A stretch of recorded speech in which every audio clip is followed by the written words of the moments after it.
Online mapping tools first showed up in the late 90s. And in the beginning, they were really just a sort of extension of ordinary paper atlases and maps. They were mostly geared toward finding driving directions. You remember the MapQuest days when that was very fresh and new. Of course, it's evolved a lot since then. Mapping has kind of blended together in interesting ways with virtual reality and with immersive experiences in ways that bring it way beyond what you would expect from something that's just about directions and about driving. Now, one of the things that has really changed about mapping online is the introduction of satellite and then aerial photography. And one of the things, of course, that we've seen happening in recent years is moving beyond aerial photography as we start to image all the way down to the street level.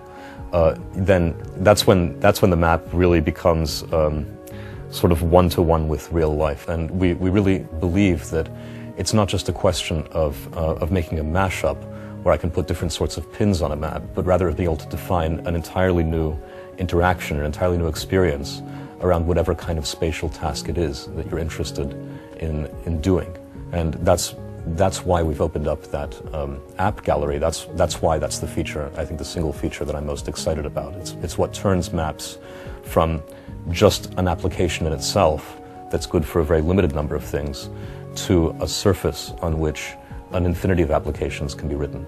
One of the apps that I love the best is the one that lets you explore neighborhood blogs. Those are blogs about a neighborhood written by somebody in that neighborhood, read by people in that neighborhood. And so exploring those kinds of local blogs, spatially being able to see all of the push pins that correspond to the places that the individual entries and stories and photos are talking about on the map, I think is a really rich way of experiencing that kind of local content, that community content. I think that's really just the tip of the iceberg in terms of connecting together the world's spatial information via this trellis. Photosynth is a technology that lets you take lots of photos that you've taken on your digital camera and upload them, and as you're uploading them, your computer is stitching them together into a 3D reconstruction. Once you've uploaded, you can also take that synth, as we call it, and geolocate it, meaning position it on the map where those shots were actually taken.